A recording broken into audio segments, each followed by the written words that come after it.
Il était qualifié pour les Jeux Olympiques et on était tous très impatients. Mais à Athènes, il n'a pas été bon.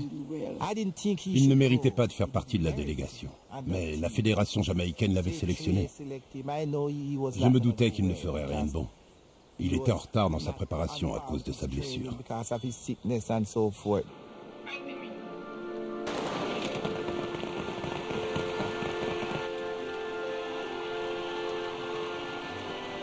Blessé, en manque de préparation, Hussein est éliminé dès les séries de ses premiers Jeux Olympiques. Beaucoup d'athlètes ne se seraient jamais remis d'un échec à Athènes. Pas Hussein. On sentait qu'il y avait de la déception au sein de l'équipe, de l'encadrement et des entraîneurs. Mais pas chez Hussein. Il a continué à prendre du plaisir. 3 mois après cet échec olympique, Hussein prend une décision qui va changer sa vie. Il rejoint Glenn Mills. Coach Mills a démarré comme entraîneur adjoint à l'âge de 14 ans. Pendant un demi-siècle, il a façonné des dizaines de sprinteurs, des finalistes olympiques et un champion du monde du 100 mètres. Son objectif est clair, faire d'Hussein un champion olympique dans 4 ans aux Jeux de Pékin. Il revenait d'une blessure à la cuisse. Il s'est penché sur sa puissance musculaire et la faiblesse générale de son corps. Il était plus jeune et inexpérimenté, et il ne comprenait pas ce qu'on attendait d'un athlète professionnel. Il débordait d'enthousiasme. Il était décidé à réussir. Mais sur certains points, il a fallu le recadrer un peu. Comme par exemple son assiduité aux entraînements, son application et tous les petits détails.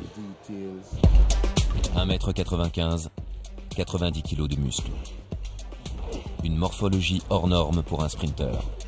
3 fois par semaine en salle de musculation, Hussein repousse les limites de son corps, flirtant sans cesse avec le risque de blessure. Pouvoir rivaliser avec les meilleurs athlètes du monde, il a dû apprendre à se mesurer à eux sans se laisser intimider.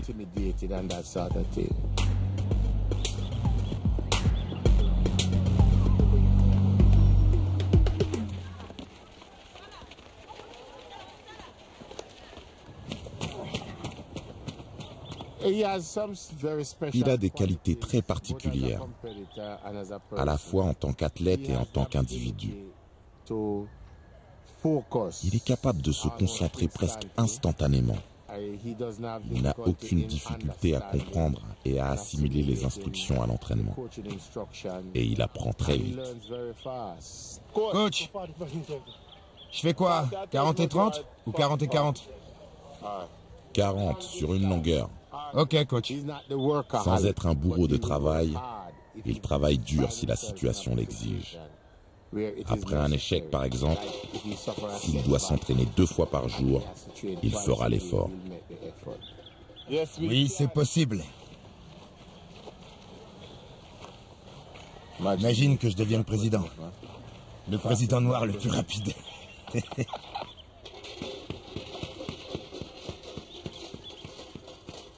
On s'entraîne sur la piste en herbe et ensuite on va sur le tartan.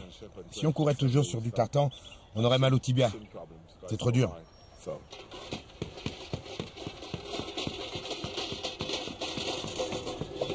Il doit jongler entre son amour pour la fête, pour l'amusement, et la nécessité de s'entraîner dur sur une période de 9 mois. Quelquefois, il n'y arrive pas. Et il se retrouve sous pression pour s'améliorer et retrouver le niveau nécessaire.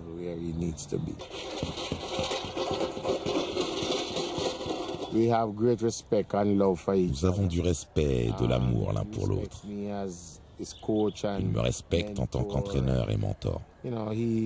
C'est quelqu'un qui sait exprimer sa gratitude. On se comprend bien tous les deux.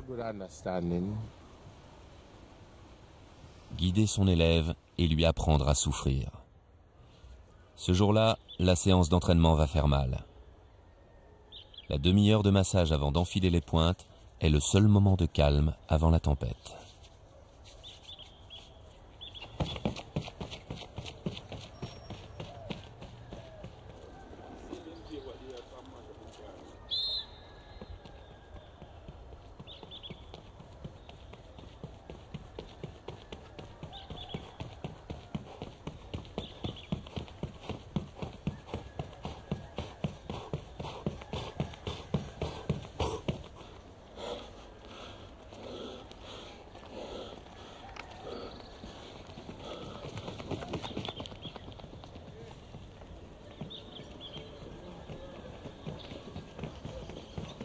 Relâche tes épaules. C'est ça. Je suis mort. Il y a beaucoup de gens qui nous voient courir et qui disent que ça a l'air facile, naturel. Mais avant d'en arriver là, c'est dur. C'est du boulot. C'est des jours et des jours de sacrifice, de souffrance. Par moments, tu as envie d'arrêter, de tout laisser tomber, de rentrer chez toi. Tu te réveilles certains matins en sachant que la séance sera intense. Et t'as pas envie d'y aller. Mais t'as pas le choix. C'est super dur. Les gens ne se rendent pas compte. Mon coach dit toujours, dans 2 ans, il restera plus de pistes. T'arrêtes pas d'en rapporter chez toi.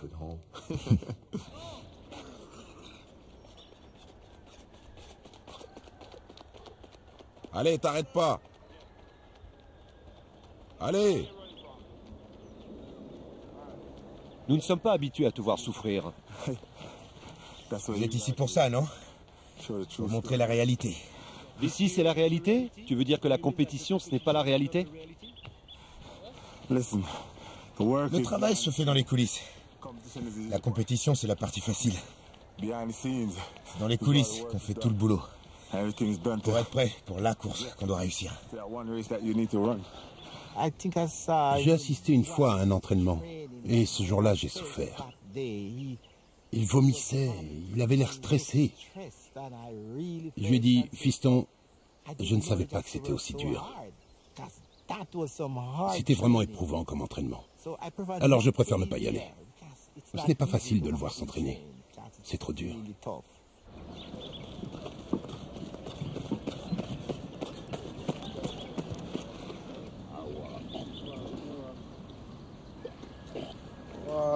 Tu te sens bien, Hussein? Oui, coach. C'est ta conscience qui te parle. Ne fais pas ça. Arrête de courir. Prends ta retraite.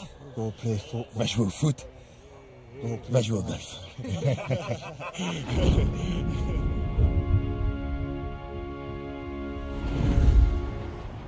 Après 4 années d'entraînement et de sacrifice, Hussein est prêt pour les Jeux Olympiques de Pékin.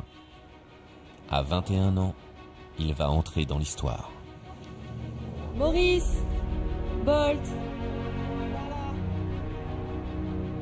tout près de la piscine olympique de Pékin, en Chine.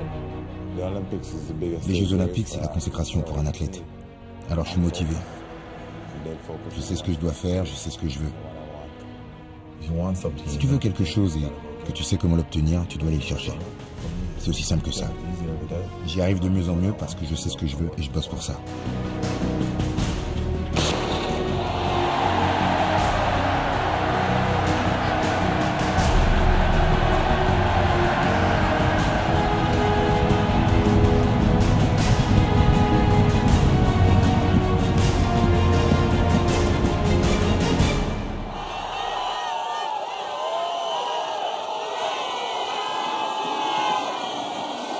J'oublierai jamais.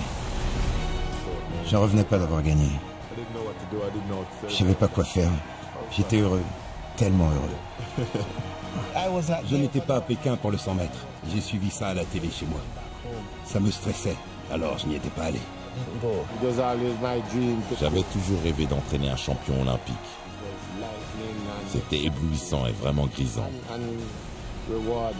Et c'était gratifiant puisque ça récompensait des années de travail. Après le 100 mètres, je me suis dit que je devais aller là-bas. C'était tellement fantastique que je voulais célébrer ça avec lui. 3 milliards de téléspectateurs